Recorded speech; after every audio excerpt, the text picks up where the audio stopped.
was a sad thing because a lot of Butte and the way it was even before Knievel is getting built over and it's slowly diminishing from its true grandeur and what it really was. And it's just not around anymore. What, before we get off of Knievel, how did he get his name? Evel Knievel got his name because Evel Knievel was like a gangster growing up. He was notorious for stealing hubcaps and pulling pranks. In fact, he made a lot of friends because he would go around town and he would trump up business like selling protection. And like for $2 or $3, I'll make sure I'll watch your business and I'll make sure it don't get broken into. And if you didn't pay me this money, it's gonna get broken into. And he drove around Butte, like a wild man on his motorcycle, and he winded up with a lot of trouble with the law. But back in those days, you could get away with a lot of stuff that you couldn't get away with today. And there was a time when he was thrown in jail with a guy by the name of Knievel. His first name escapes me right now, but they were in the same cell together, and somebody made a comment, we've got Evel Knievel and Awful Knievel here together in the same jail cell. And it kind of stuck Evel Knievel, and he liked it. However, people pronounced it wrong in that they said Evel Knievel with the I. And so Evel took out the I and added E, and that it rhymed with his last name, Knievel, and it became Evel Knievel. And he was a true believer in the red, white, and blue in the United States of America and what we stood for, and for that reason he had red, white, and blue uniforms made up, and all his machinery and his trucks and his airplanes and everything were painted red, white, and blue. And this is an old photo here, right here. You can just barely make out the logo here, which is a horseshoe on the gas tank of Evel Knievel's XR750 motorcycle here. And this logo is used by the Olympia Brewing Company, Tumwater, Washington. And I want to touch a moment on this. The Olympia Brewing Company was one of Evel Knievel's sponsors. But the Olympia Brewing Company originated actually here in Butte, Montana. And there's an old saying that what goes around comes around, and I take this in that things that you think are old really aren't that old. It comes back to you. And years later, I found out that my great-grandfather had the Centennial Brewing Company here in Butte, Montana. He built the Centennial Brewing Company. And his name was Leopold F. Schmidt. And he was partners with Henry Munzer, who later had the Butte Brewing Company. And up here in the corner here behind me on the wall there are old logos, old papers from the Butte Brewing Company, the Centennial Brewing Company, and the Crystal Brewing Company. And I guess it started was Leopold F. Schmidt, my great-grandfather, had the Lackawanna Steamship Line Company, or part owner of it, through the New Yorks and part of the Great Lakes.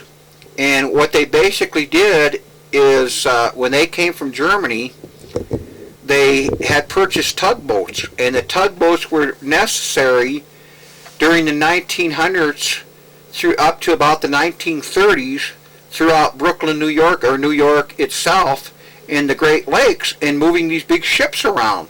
Because in New York City, in the 1920s and 1930s, they had a place there called Luxury Liner Roll. And there were a few pictures where the greatest luxury liners ever built, such as the Queen Mary, the Queen Elizabeth, the Normandy, the USS United States, were actually docked together. And even had the Queen Mary survived during 1912, or not the Queen Mary, but the Titanic had survived its ill-fated journey, it would also had been docked in New York City and the berth there for Cunard lines, White Star lines, but it didn't make it due to the fact that it sank. But anyway, these tugboats were necessary for moving these ships around, and I found out that my great-grandfather made a fortune off them. And then later became part of the Lackawanna Railroad lines throughout the New Yorks and the Great Lakes areas. Anyway, for whatever reasons, Leopold gave up this business to come to Montana, and he built the Centennial Brewing Company on Centennial Avenue down the street here a few blocks.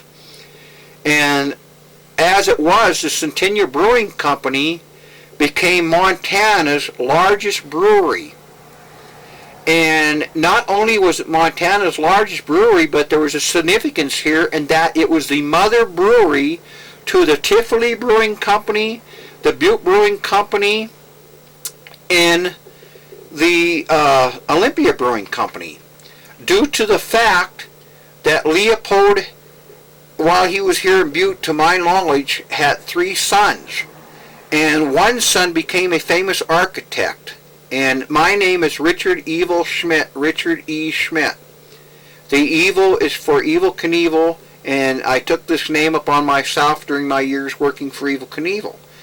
But this is another funny thing in that in my researching I found out that there was 4 Richard E. Schmidts before me. And they were architects, famous architects.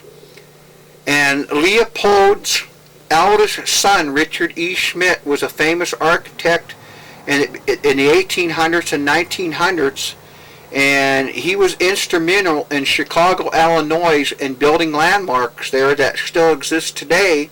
For instance, he built the Wrigley Mansion for the Wrigley Bubblegum King, who had the Wrigley Chewing Company factories.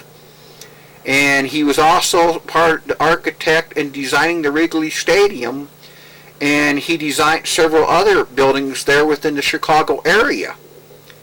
And he received a lot of his training, believe it or not, from the famous architect and designer Franklin Lloyd Wright.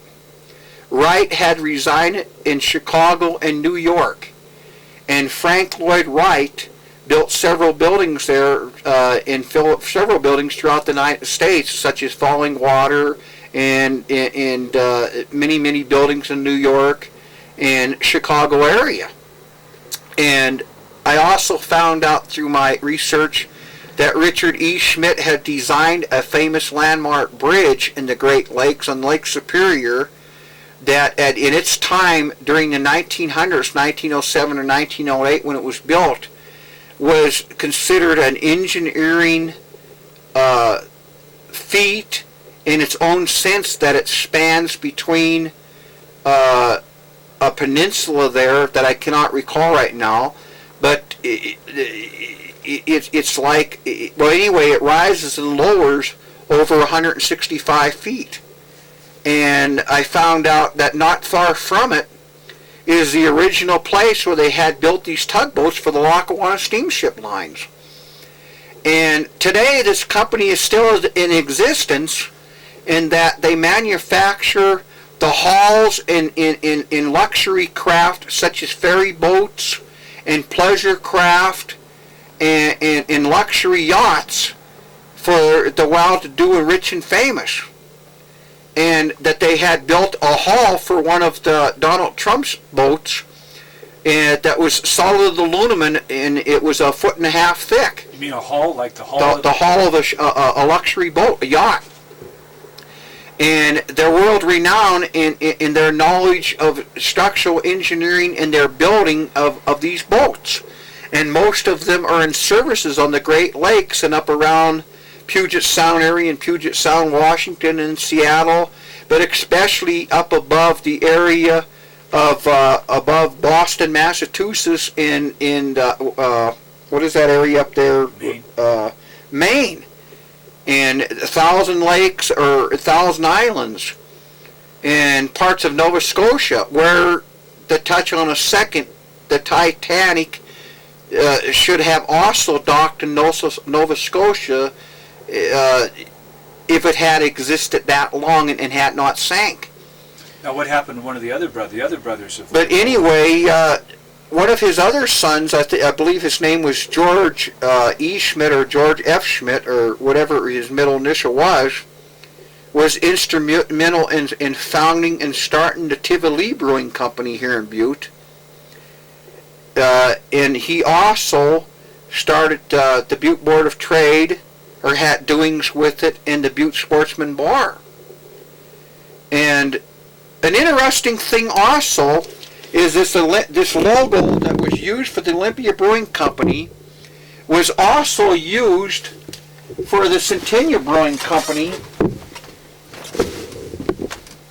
The horseshoe is here, but they just turned it upside down the other direction for the Olympia Brewing Company years later and added a bridge in the center.